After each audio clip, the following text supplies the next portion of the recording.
Good morning વિદ્યાર્થી મિત્રો, કેમ છો? મજામાં ને? આજે આપણે ધોરણ 5 ની અંદર ચેપ્ટર ફર્સ્ટ આસપાસની અંદર મજાની ઇન્દ્રિય જોશું. પહેલા તો આપણે આપણી આજુબાજુમાં ભગવાને આપણને કેટલી મસ્ત મજાની ઇન્દ્રિય આપી છે, જેવી કે નાક છે, કાન છે, આંખો છે. બધા જ ને અલગ અલગ ઇન્દ્રિયો વધારે કોઈને કામ કરતી હોય છે. કોઈને નાક વધારે સતેજ હોય, કોઈને આંખો સતેજ હોય, કોઈને કાન વધારે સતેજ હોય છે. આપણે આપણી આજુબાજુમાં એવું ઘણી વાર જોઈએ છીએ, જેમ કે તમે ચાલ્યા જતા હોય, રસ્તામાં કોઈ કૂતરું સૂતું હોય અને તમે જોયું હશે કે કૂતરું સીધું ભાગવા માંડશે અથવા તો એના કાન ઊંચા થઈ જશે. ત્યાર પછી કે આપણા જ ઘરની અંદર કઈ પણ જગ્યાએ કઈ ખાંડ કે આ કઈ રેડાનું છે તો કીડીઓ તરત જ હાજર થઈ જશે. આવું શા માટે બનતું હશે? ત્યારે અનુમાન કર્યું છે? તો એના માટે આપણે એવું જ કહી શકીએ કે ભાઈ કૂતરાના કાન ખૂબ જ સતેજ હોય છે અને કીડીઓ છે ઈ ખાંડની એને સુગંધ આવતી હશે ને, કે જેથી તે કીડીઓ તરત જ ભેગી થઈ જાય છે. ત્યાર પછી આપણે જોઈએ કે જે જગ્યાએ ખાંડ વેરાણી છે તો ત્યાં કીડીઓ તરત જ આવી જાય છે. કેટલા સમયની અંદર કીડીઓ આવી જતી હશે? તો કે 10 થી 15 મિનિટની અંદર. શું ડાયરેક્ટલી જ કીડીઓની લાઈન થશે? ના, પહેલા એક કીડી આવશે, ઈ કીડી આવશે, ત્યાર પછી એની પાછળ બીજી કીડીઓ આવશે.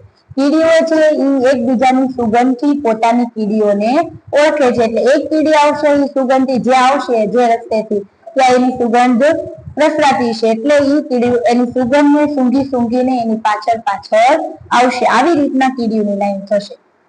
હવે કીડીઓ ખોરાક સાથે શું કરતી છે? તો કે બધી ખોરાક છે એને ટોળું વળીને ખાતી હોય છે. કીડીઓ ત્યાંથી ક્યાં જાય? પોતાના દર તરફ જતી રહી. શું તે હરોળમાં જાય છે? હા, કીડીઓ છે એ પોતાના હરોળમાં જ જશે. હવે આપણે ક્યારે એવું જોયું છે કે તમે જોજો કીડીઓની લાઈન હોય ત્યાં તમે આવી રીતના એક પેન આડી રાખી દીધી છે તો શું થશે? કીડીઓ છે ઈ પેન તમે જ્યાં રાખી છે ત્યાંથી રસ્તો ફેરવી નાખશે. તો એક કીડી રસ્તો ફેરવશે એટલે બીજી કીડી શું કરશે એની પાછળ? એ સીધી નહીં જાય. એક કીડી જે તરફ જશે એ તરફ એ પણ એનો રસ્તો બદલશે. તો હવે તમે એના ઉપરથી અંદાજ લગાવી શકો છો કે રસ્તો બંધ કર્યો ત્યારે કીડીઓએ કેમ આવું વર્તન કર્યું? તો કે એક કીડી જશે એટલે એની સુગંધથી કીડીઓ એની પાછળ જશે. કેટલાક નર કીડા છે એના માદા જાતિને સુગંધથી પણ ઓળખી શકે છે. તમે જોજો કોઈ કીડીનું દર હોય ને એ કીડાની દરની અંદર બીજા કીડીને કોઈ આવવા દેશે નહીં. પછી મચ્છર આપણને બહુ હેરાન કરે છે. તો મચ્છર છે ઈ પણ આપણને કઈ રીતના ઓળખે છે? ઈ ખબર છે? મચ્છર છે ઈ આપણી સુગંધથી, આપણા શરીરના તાપમાનથી આપણને ઓળખી જાય છે. એવી રીતના કૂતરા છે. કૂતરાની સૂંઘવાની ક્ષમતા ખૂબ સારી હોય છે ઇન્દ્રિયો. જેમ કે કૂતરાને આપણા વિસ્તારની અંદર કૂતરા છે તો ઈ બહારનો કોઈ કૂતરો આવ્યો હશે તો કૂતરો છે ઈ એને ઓળખી જશે. અથવા તો તમે ઘણી વાર જોયું છે કે તમે કોઈ વિસ્તારમાંથી જતા હોય તો ત્યાંથી કોઈ અજાણ્યા વ્યક્તિ આવે એટલે કૂતરો ભસવાનું ચાલુ કરી દે છે. શા માટે? કારણ કે એને ખબર છે કે આ મારા વિસ્તારના લોકો નથી, કોઈ અજાણ્યો વ્યક્તિ હોય એટલા માટે કૂતરો ભસે છે. અને કૂતરાનો ઉપયોગ વધારે કોણ કરે છે? પોલીસ લોકો કરે છે અને આપણે કરીએ છીએ કે ઘણા લોકો ઘરની ચોકી માટે પણ કૂતરાને પાળે છે. ત્યાર પછી તમારી સુગંધ ઇન્દ્રિય કરતા ક્યાં મદદરૂપ બને છે? ઉદાહરણ તરીકે જેમ કે સુગંધથી ખોરાક સારો બન્યો છે કે ખરાબ, કોઈ મીઠાઈ સારી બની છે કે ખરાબ, એ સુગંધથી આપણને ખબર પડે ને. જેમ કે કોઈના ઘરે અડદિયો બનતો હોય તો એની સુગંધ આવે, સારી સુગંધ આવે એટલે આપણને ખબર પડી જાય કે અહીંયા તો વાહ કેવો સરસ અડદિયો બને છે. પણ જો એની જગ્યાએ અડદિયામાં જરીક લોટ વધારે શેકાઈ ગયો હોય અને દાજી ગયેલી દુર્ગંધ આવે તો આપણને ખબર પડી જ જાય છે કે ભાઈ કઈક અડદિયો બને છે પણ એનો લોટ દાજી જાય છે. ત્યાર પછી એવા પ્રાણીઓના નામ આપો જેને જોયા વગર તેની સુગંધથી તમે ઓળખી શકો છો. જેમ કે ગાય છે, ભેંસ છે, બળદ છે, ગધેડો છે. આને બધાને આપણે જોયા વગર ઓળખી શકીએ છીએ. હવે તમને ગમતી સુગંધ અને તમને ન ગમતી સુગંધ વિશે તમારે લખવાનું છે. જેમ કે ગુલાબની સુગંધ આપણને ગમે છે, કોઈ અગરબત્તીની સુગંધ ગમે છે, કોઈ મીઠાઈની સુગંધ ગમે છે, કોઈ પરફ્યુમની સુગંધ આપણને ગમે છે, કોઈ મોગરો છે, ગુલગોટો છે એની સુગંધ ગમે છે. પછી જે સુગંધ નથી ગમતી, જેમ કે કોઈ કચરા પેટીની સુગંધ નથી ગમતી, પછી શૌચાલયની આપણને સુગંધ નથી ગમતી, કોઈ ગંદા શાકભાજી છે તો એની સુગંધ નથી ગમતી, ગંદા ફળોની સુગંધ નથી ગમતી. અને જ્યારે કોઈ ભીડભાડ વાળી જગ્યા ઉપર જઈએ તો કોઈના પરસેવાની દુર્ગંધ આવે એનાથી પણ આપણને થોડીક તકલીફ પડે છે।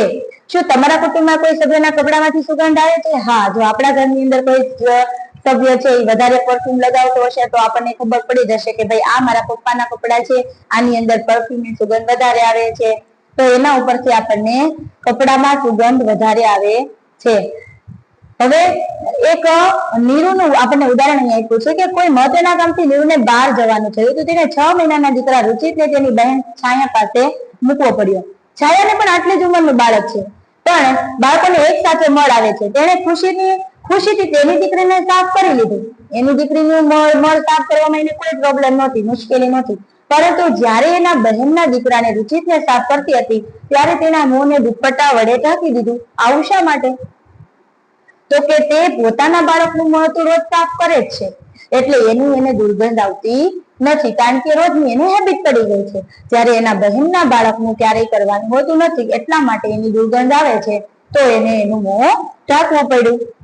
હવે આવી જ રીતના આપણે વિચારો કે કચરાના ઢગલા પાસેથી પસાર થાવો છો તો એનો અનુભવ કેવો થાય? તો કે આપણે જ્યારે કચરાના ઢગલા પાસેથી નીકળીએ તો આપણને દુર્ગંધ આવે છે।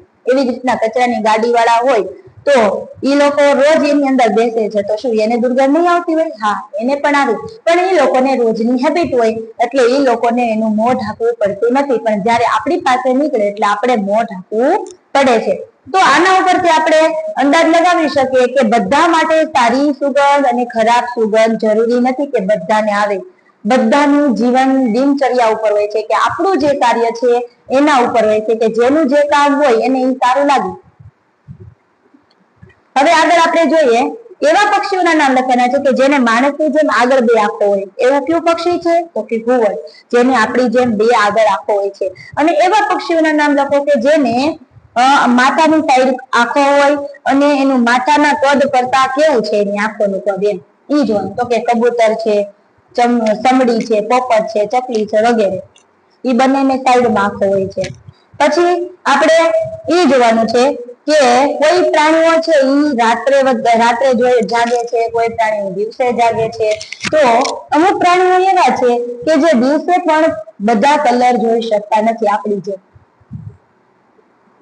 જેમ કે ગરુડ છે ઈ કેટલા ગણું જોઈ શકે છે? 4 ગણું।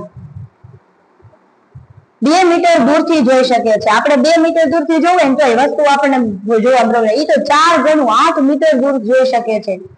તમે અનુમાન કરી શકો ગરુડ જમીન પર પડેલી રોટલી કેટલા અંતરથી જોઈ શકે? કેટલા અંતરથી જોઈ શકે? જણાવો, તમારે આ આન્સર મને જણાવવાનું છે।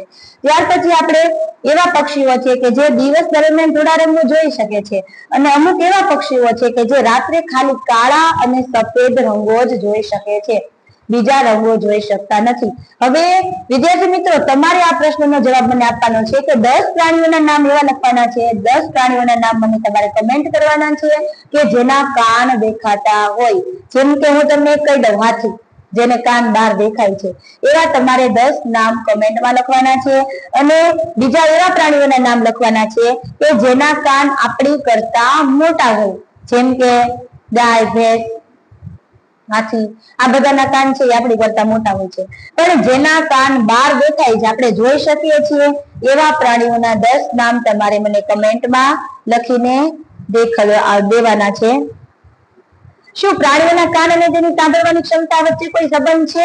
ના, કોઈ સંબંધ નથી, કારણ કે પક્ષીઓને પણ કાન જ છે, એને છિદ્ર છે, કાન દેખાતા નથી, કાન તો દેખાવના છે, પણ જે છિદ્ર છે એના દ્વારા તે સાંભળી શકે છે। હવે એક એવું પ્રાણી છે જે લંગૂર ઊંચે ઝાડ ઉપર બીજા પ્રાણીઓને વાઘ અથવા ચિત્તાના ભયથી સાવધાન કરે છે। ઈ એટલી ચેતવણીને સંકેત આપે છે કે જેમ આકાશ તરફથી કોઈ પ્રાણી કે કોઈ પણ જે દુશ્મન આવતો હોય તો એની ચેતવણી ઈ પ્રકારે અલગ સંકેત દ્વારા આપે છે। કોઈ જમીન તરફથી કોઈ આવતું હોય તો એના પ્રકારની ચેતવણી અલગ સંકેત દ્વારા આપે છે। પછી અભયારણ્યો છે, રાષ્ટ્રીય ઉદ્યાનો છે, એના કર્મચારીઓ, અધિકારીઓ વાઘ, સિંહ જેવા પ્રાણીઓને કઈ દિશામાં હોય છે, પક્ષીઓના અવાજના સંકેત દ્વારા તે પણ જાણી શકે છે। માછલીઓ છે એ વિદ્યુત સંકેત દ્વારા ચેતવણી આપે છે, જેમ કે જ્યારે કોઈ ભૂકંપ છે, વાવાઝોડું છે આવવાનું હોય ત્યારે અમુક પ્રાણીઓ અલગ પ્રકારનું વર્તન કરે છે। જંગલની આસપાસ રહેતા માણસો પ્રાણીઓના આ વર્તનનું અવલોકન કરી ભય વિશે અનુમાન કરી શકે છે। શું તમે પ્રાણીઓનો અવાજ સમજી શકો છો? કયા કયા પ્રાણીઓનો? તો કે કૂતરાનો, બિલાડીનો, પોપટનો, કોઈ પણ પાલતુ પ્રાણીઓનો આપણે અવાજ સમજી શકીએ છીએ। શું કેટલાક પ્રાણીઓ તમારી ભાષા સમજે છે? ક્યાં ક્યાં? તો કે કૂતરો છે, બિલાડી છે, પોપટ છે, આ બધા પ્રાણીઓ એવા છે કે જે તમારો અવાજ સમજી શકે. હવે તમારે આપણે ઈ જોવાનું છે કે અમુક પ્રાણીઓ છે એ અમુક ઋતુઓ દરમિયાન જાજુ સૂવે છે. જેમ કે શિયાળો આવે એટલે ગરોળી છે ઈ ખૂબ ગાઢ નિદ્રામાં જતી રહે છે. એ ઘણા મહિનાઓ સુધી દેખાતી જ નથી. પછી ઉનાળો આવશે ને એટલે દેખાશે. ઠંડીની ઋતુમાં ગરોળી છે એ જાજો આરામ કરે છે. એટલે આપણે ત્યારે એવું વિચારતા હોઈએ કે આ શિયાળામાં ગરોળી આપણને કેમ દેખાતી નથી.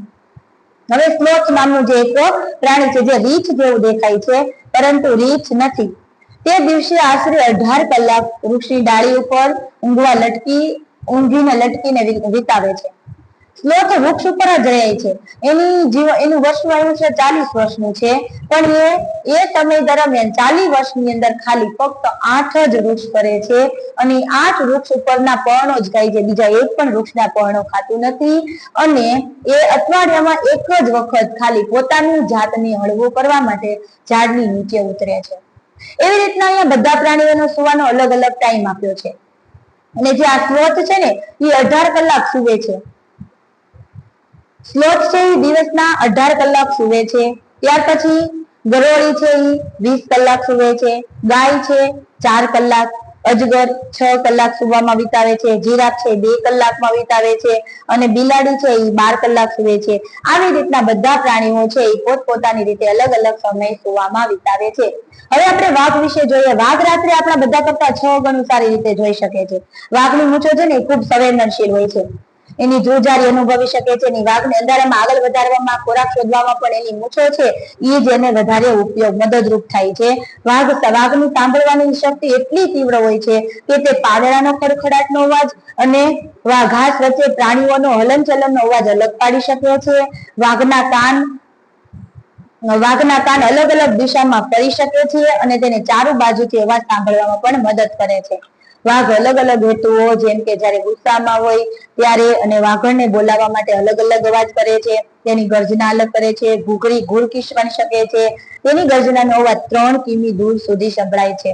દરેક વાઘનો પોતાનો કેટલાક કિમી સુધીનો વિસ્તાર હોય છે. વાઘ તેના વિસ્તારને તેના પેશાબથી નિશાની કરી અલગ પાડે છે.